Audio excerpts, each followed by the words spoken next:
Starting the video. Hi children, I'm back. So we discussed so many things in two videos. So now in chemical bonding, in a chemical bonding chapter, in very first page you find that a theory called causal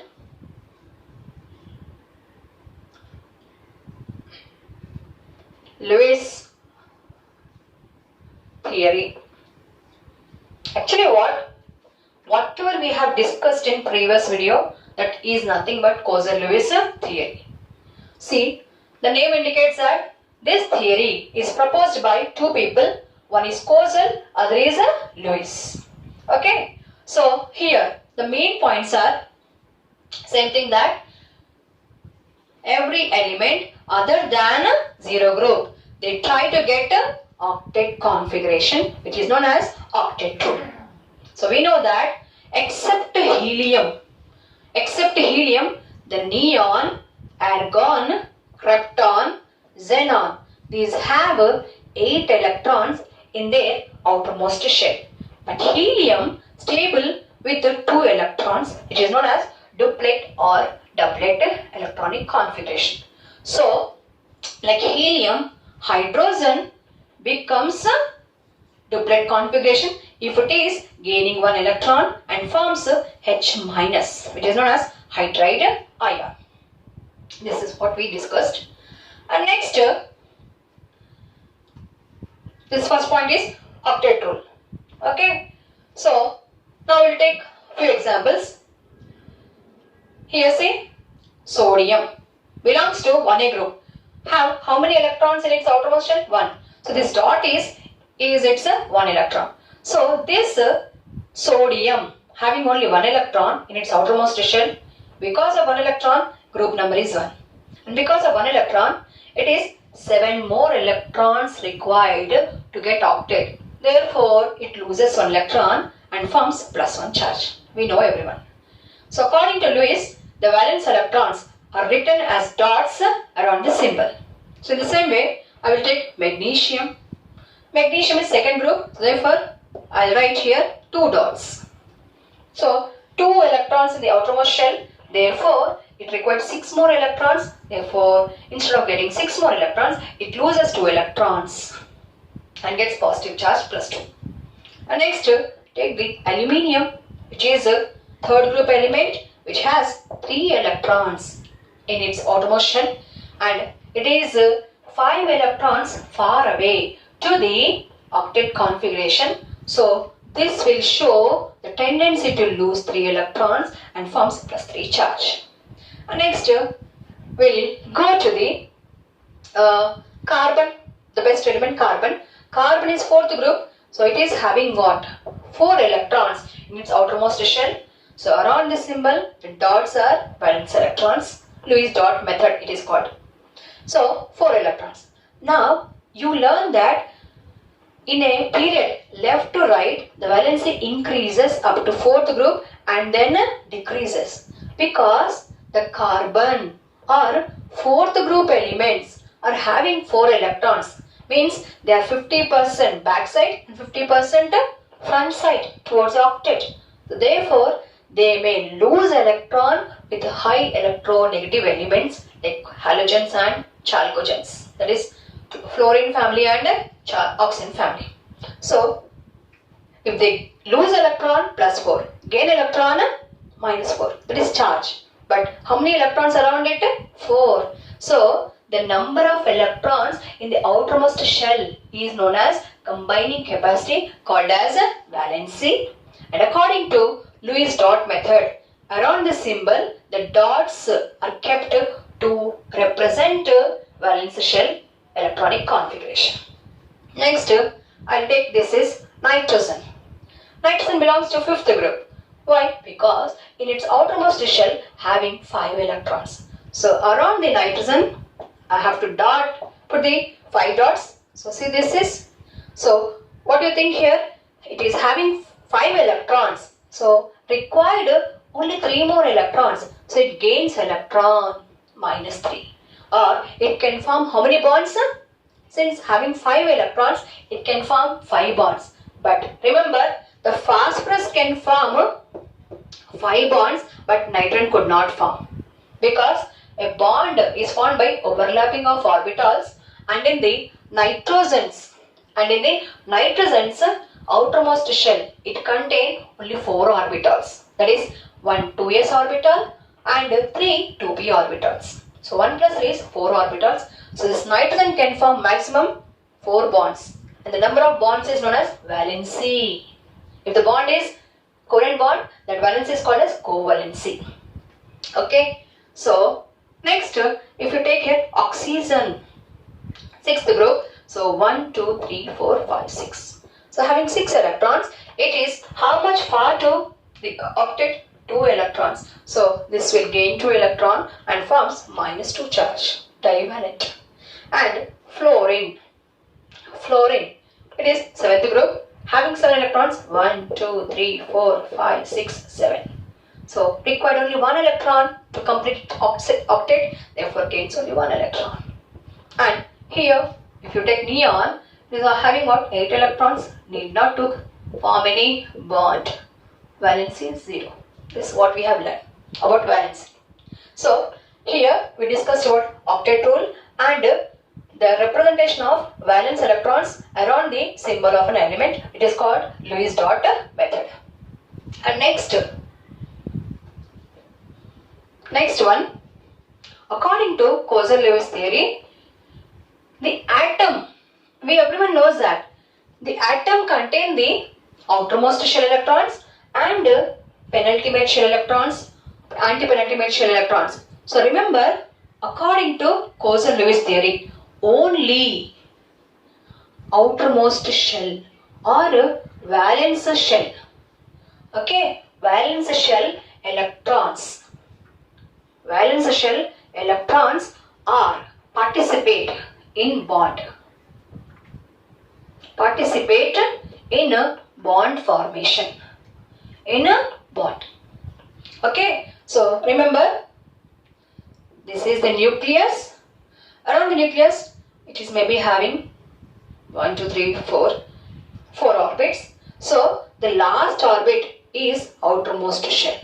Whatever electrons present in this outermost shell are called as valence electrons, which can participate in a bonding.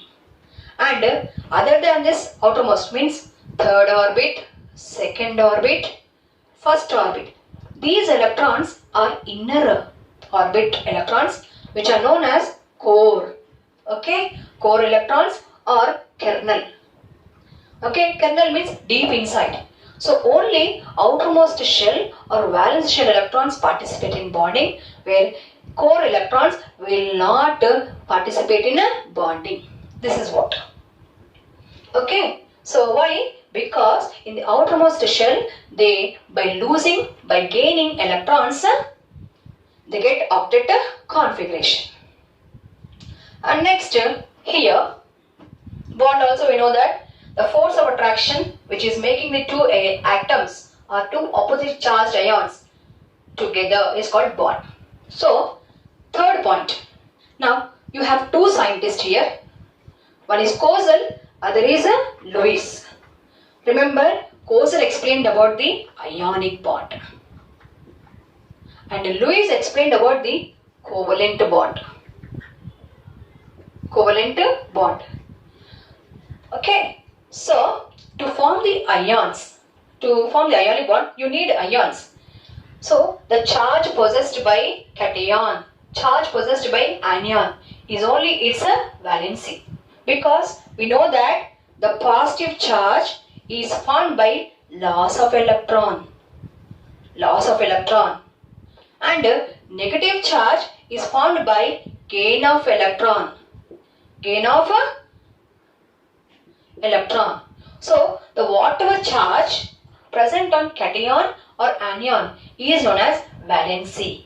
Since these charges are electrically in cation positive, in anion negative, so the valency of cation anion according to Kozel is known as electrovalency.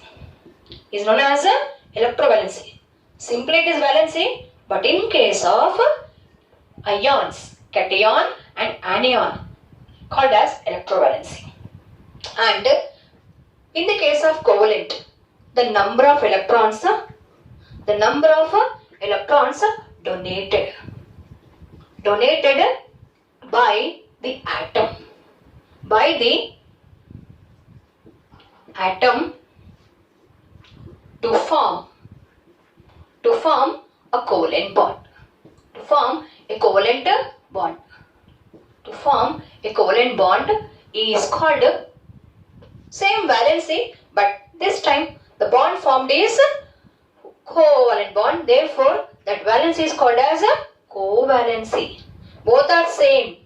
Both are valency only. But in case of ionic bond, electrovalency, and in case of covalent bond, covalency. That's it. So here, in the case of ionic bond, the transfer of electron takes place from metal to non-metal.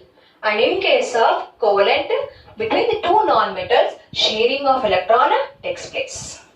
And the number of electrons donated by one element or one atom to form a covalent bond is called as a covalency. So see here, I brought something.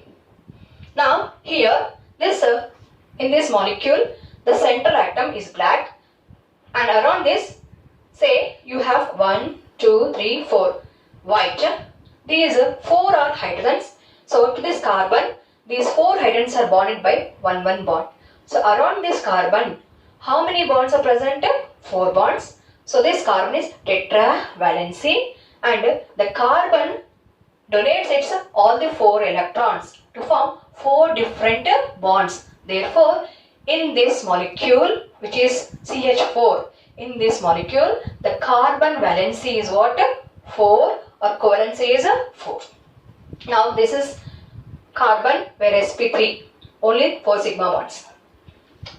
I'll take one more molecule. Once again same carbon, hydrogens. Now see here, around this black carbon, you have hydrogen, then one more carbon, it is double bond, CC double bond, and once again 2 hydrogens. It is C2H4, ethylene.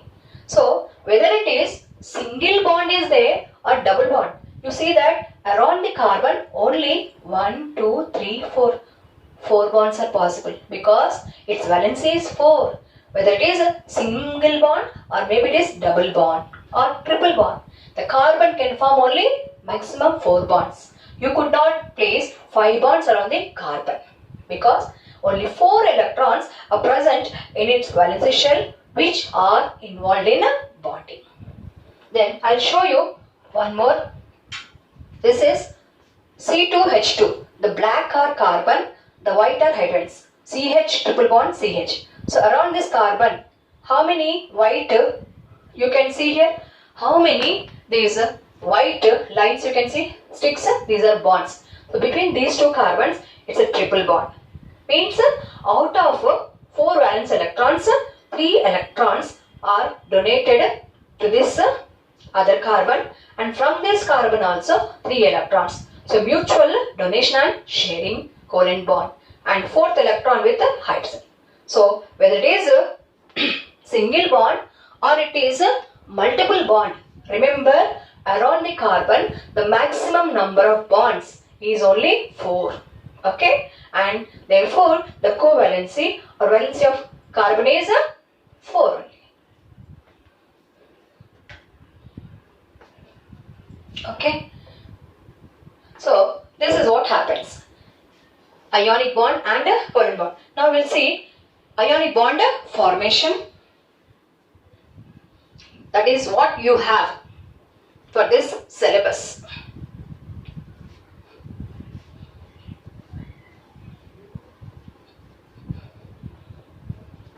Okay, in the next I will explain the ionic bond formation.